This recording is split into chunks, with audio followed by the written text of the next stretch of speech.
여러분, 때로는 정말 사소해 보이는 디자인 변화 하나가 생명을 구하는 기술에 엄청난 차이를 만들기도 합니다. 오늘 살펴볼 이야기는 바로 그런 건데요. 아주 영리한 공학적 해법 하나가 수많은 환자들의 생명줄, 바로 이 혈액투석 카테터의 치명적인 문제를 어떻게 해결했는지 자세히 한번 들여다보겠습니다. 자, 그래서 오늘 우리가 어떤 순서로 알아볼 거냐면요. 먼저 이 생명줄에 어떤 숨겨진 문제가 있었는지부터 시작해서요. 자가중앙정렬이라는 아주 기발한 해결책이 어떻게 나왔는지 살펴볼 겁니다. 그리고 이 디자인이 어떤 원리로 작동하는지, 또 실제 성능은 어땠는지 검증 결과를 보고요. 마지막으로 이 기술이 우리에게 어떤 의미가 있는지까지 차근차근 짚어보겠습니다. 자, 그럼 문제의 핵심으로 한번 들어가 볼까요? 신장 기능이 멈춘 환자분들에게 혈액투석은 그야말로 생명을 이어가는 필수적인 치료잖아요.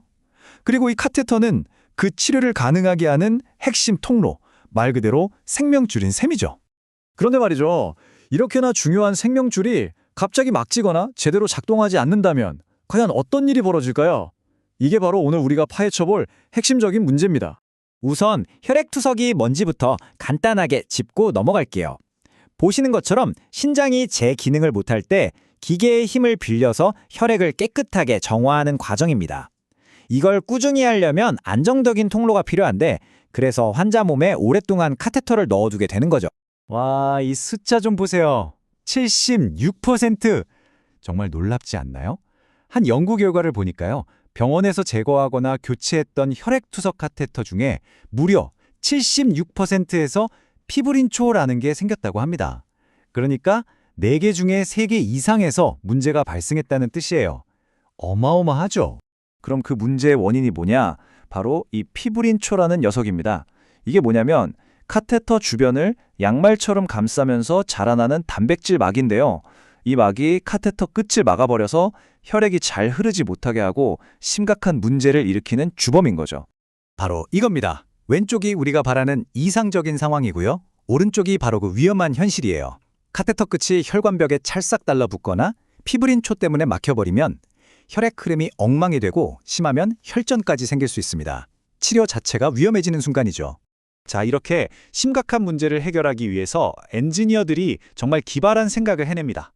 문제가 생기는 걸 막으려고 애쓰는 게 아니라 아예 카테터가 스스로 문제를 피하도록 설계한 거죠. 그렇게 탄생한 게 바로 이 센트러스 플로우 카테터입니다. 이 제품의 설계 철학을 보면 딱 한 문장으로 정리가 되는데요. 바로 성능, 안전, 그리고 사용 편의성입니다. 그냥 작동만 하는 게 아니라 최고의 성능을 내면서도 안전하고 또 의료진이 쓰기에도 편해야 한다는 거죠. 자, 진짜 흥미로운 지점이 바로 여기입니다. 핵심 아이디어는요, 생각보다 아주 간단해요. 카테터가 혈관벽에 닿지만 않게 하면 어떨까 하는 거죠. 그래서 카테터가 혈관 안에서 알아서 자동으로 중앙에 딱 자리를 잡게 만든 겁니다. 이 자가 중앙정렬 기능이야말로 모든 문제의 해결 열쇠였습니다.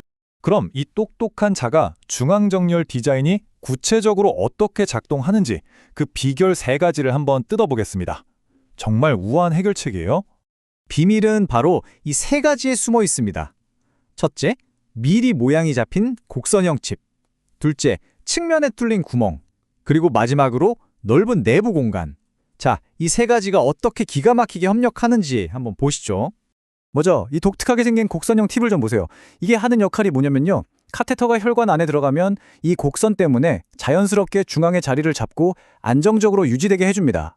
혈액이 드나드는 구멍이 혈관 벽에 닿을 수 있는 근본적인 원인을 그냥 차단해버리는 거죠. 두 번째 비결은 바로 이 측면 구멍들입니다. 혈액을 쫙 빨아들일 때 압력 때문에 카테터 끝이 뭐랄까 진공청소기처럼 혈관 벽에 찰싹 하고 달라붙을 수가 있거든요. 그런데 이 작은 구멍들이 그 압력을 여러 곳으로 분산시켜서 그런 흡착 현상이 일어날 가능성을 확 낮춰주는 겁니다.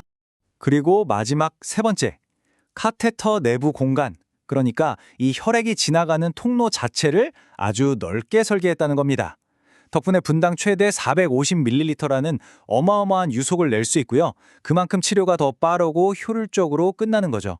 자, 물론 이론은 완벽해 보이죠? 근데 아무리 디자인이 좋아도 실제 현장에서 이게 정말 효과가 있는지 증명해야 하잖아요.